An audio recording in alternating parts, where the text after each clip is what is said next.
Hey everyone, welcome to another daily cinephile vlog. It's another new release. This is the Book of Clarence. When I saw the trailer, I got very excited from just seeing the production design, from seeing the cast that was in this movie. I mean, Lakeith Stanfield, I think he's one of the best actors working today. A bit of a chameleon for the screen as well. Like, it's amazing how many different roles that he's done and how many different looks he's brought to different movies. Like, I think he's just fantastic. And also, I thought the movie's premise was interesting. I think I've seen it done before. Like, there's movies similar to this, especially from the biblical perspective. I mean, Life of Brian was the first thing that popped into my head while watching the trailer, with a different approach, a bit of a different story. It got me excited. But unfortunately, the movie is weirdly not a comedy. It actually takes itself a little bit more seriously. And as far as the religious approach goes, it's not really mocking religion. I wasn't expecting that, but it's not pointing out the inconsistencies or the illogicalness of some things that are found in the Bible or the Bible stories. The movie does a retelling of a lot of the events in Jesus' life, but they add this second character, Clarence, who proclaims to be a Messiah himself, but he's only doing it to swindle people out of money. The money so he can pay off someone he owes a debt to. As the movie moves along, Clarence's connection to Jesus, the real Messiah, starts to become more and more of a problem, and eventually it straight up just does the crucifixion. And it's just Clarence in Jesus's place. And again, the movie marketed itself as a comedy, but it's really not a comedy at all. Or at least anything that they attempt for comedy isn't all that funny. There's a few things that land, but for the most part, I wouldn't really call this a comedy. I don't even know who this movie is made for, pretending to be a messiah so they can make money off the situation. That whole premise doesn't show up in the movie until about an hour in. The movie moves at an extremely slow pace, and maybe that's to take in some of the atmosphere, but for the most part there isn't a whole lot to take in. I was excited for the production design and the fact that it looked like they were filming on real locations. Sometimes that looks true, but sometimes you can see that there's green screens going on, and what's on the screen isn't as beautiful as what the trailer made it seem. It also seemed like the movie was spoofing biblical films from the 1950s, things like the Ten Commandments or Ben-Hur, the way that the title card showed up and some of the music that was playing. But even that stuff is dropped early on, and they don't really do many more jokes with that. For the most part, they just do the title card, make it look like something you would see from a 1950s epic, and then they move on and they do stuff like jokes about smoking weed, I suppose. Even when Jesus shows up, like, some of his events are told in a very straightforward manner. They go over the whole thing about Judas betraying him, and it's like, well, we know this story. Like, why are we doing this in such a dramatic fashion? Like, we don't need to see the story of Jesus again. I thought we're here to see the other story.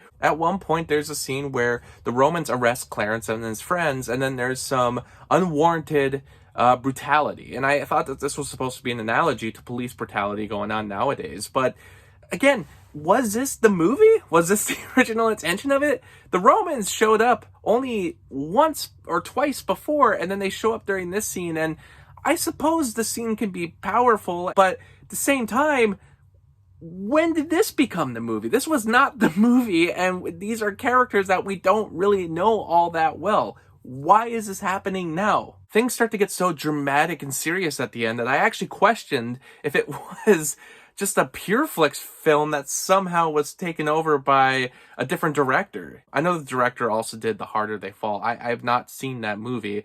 And the visual style of this movie is good. The editing was good. There's a lot of obvious transitions. The cutting is a lot of fun. But besides that, the story is so confused and tonally inconsistent. Like, this really is one of the most tonally strange movies I have seen in a long time.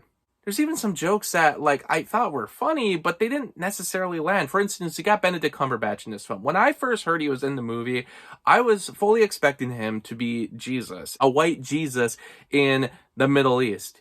This joke has sort of been done before, but I thought that was coming. And that is what they do, but the way they go about it is so strange. Like, he's not the Jesus of the movie, but he's the one that they all accidentally think is Jesus, and then they're recreating his portrait, and that's why we have our modern day version of Jesus, the joke is just so confused because during this time, it's right after a very serious crucifixion scene where Clarence is carrying his cross up the mountain. Like, it's just so weird. There's another joke where they're looking for a local burglar and you see the drawing of him. It's just a traditional, like, Egyptian side profile. And, you know, they make a joke about that.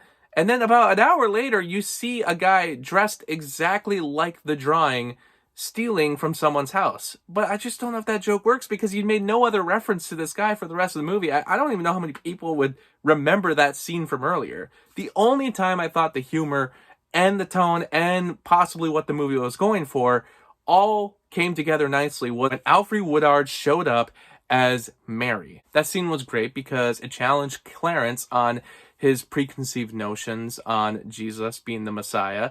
It also gave a good chance for Alfre Woodard to be funny, and she has a lot of great material in this scene, but she's also a straight-up portrayal of Mary. She's a sassy version of Mary, but it's not demeaning the story in any way. Clarence asks some very funny things that have been asked before, but I think it's done in a unique way. Based on the trailer, I was really expecting a lot of this one. I was so excited to see it, and I really wanted to like it. Like, I kept hoping that something, anything was about to happen, but it just never does. It takes itself way too seriously. It feels more like a straight-up biblical film than it is a satire on biblical films, and Clarence's story just never goes anywhere. There's no sense of character being built or character growth. It's just so random. Every scene just feels so random. I will say, I am shocked that this movie got a PG rating. Not that there's anything in it that I don't think a kid couldn't see.